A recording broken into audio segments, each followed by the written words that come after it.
Shalom Salam Podcast Expo CCM 116. Kita akan belajar apa kata Alkitab mengenai peperangan rohani. Ada dua kesalahan utama mengenai tema peperangan rohani, penekanan yang berlebihan dan ketidakpedulian.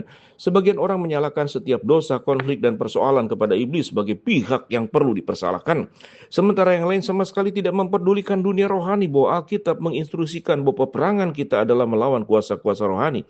Kunci dari peperangan rohani yang berhasil itu menemukan keseimbangan Alkitabiah.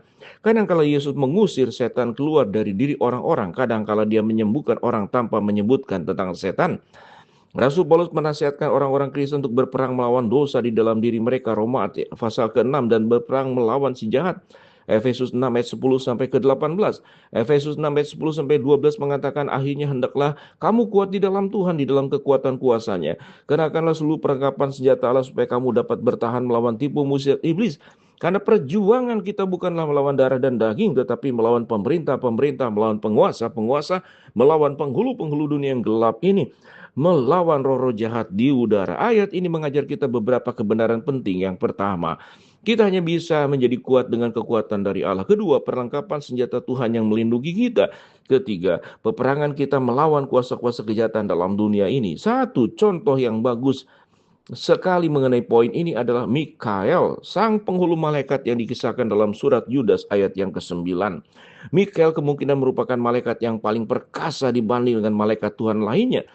Tidak menegur iblis dengan kuasanya sendiri, namun mengatakan kiranya Tuhan menghardik engkau. Wahyu 12 ayat 7 sampai 8 mencatat bahwa pada akhir zaman Mikael akan mengalahkan iblis. Walaupun demikian, saat berkonflik dengan iblis, Mikael menghardik iblis dalam nama dan otoritas Tuhan, bukan dari dirinya sendiri. Hanya melalui hubungan kita dengan Yesus Kristus, orang Kristen memiliki otoritas terhadap iblis dan pengikut-pengikutnya. Hanya di dalam nama Yesus kita memiliki kuasa untuk mengusir iblis. Efesus kedua, Efesus 6 ayat 13 sampai 18 memberi kita gambaran mengenai senjata rohani yang Allah berikan kepada kita. Kita dipanggil untuk berdiri teguh dengan A. Ikat pinggang kebenaran. B. Berbaju jerakan keadilan. C. Injil damai sejahtera. D. Perisai iman. E. Ketopang keselamatan. F. Pedang roh. Dan G. Berdoa dalam roh. Apa arti senjata-senjata rohani dalam peperangan rohani? Kita perlu menyatakan kebenaran ketika melawan tipu muslihat iblis. Kita bisa tenang karena kita dinyatakan benar oleh karena pengorbanan Kristus bagi kita. Kita perlu memberitakan Injil betapapun besarnya hambatan yang kita alami. Kita tidak boleh goyah dalam iman kita sekeras apapun kita diserang.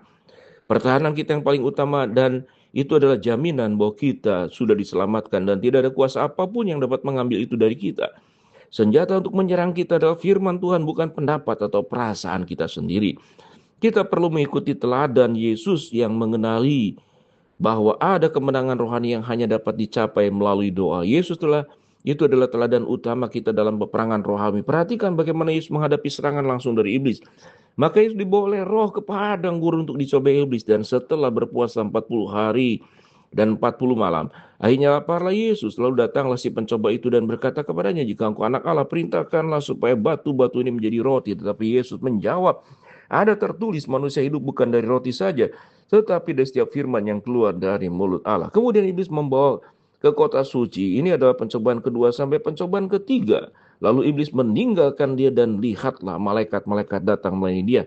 Cara terbaik melawan iblis adalah melalui cara dengan Yesus tunjukkan kepada kita, yaitu dengan mengutip firman Allah, mengambilnya, meyakininya.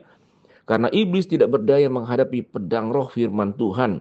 Contoh utama yang mengenai cara tidak tepat dalam menghadapi peperangan rohani misalnya yang dilakukan ketujuh anak-anak sekewa, juga beberapa tukang jampi Yahudi yang berjalan keliling di negeri itu mencoba menyebut nama Tuhan Yesus atas mereka yang kerasukan roh jahat dan berseru katanya, aku menyemai kamu demi nama Yesus yang diberitakan oleh Paulus. Mereka yang melakukan hal itu ialah 7 orang anak dari imam kepala Yahudi yang bernama Skewa. Tetapi roh jahat itu menjawab, Yesus aku kenal, Paulus aku kenal, tetapi siapa kamu? Aku tidak kenal.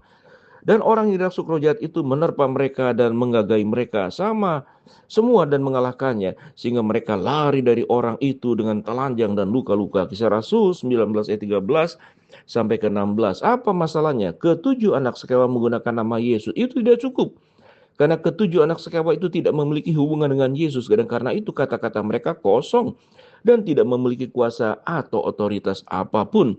Ketujuh anak sekewa bergantung pada metodologi anak-anak Skewa. Mereka tidak bergantung pada Yesus dan tidak menggunakan firman Tuhan dalam peperangan rohani mereka.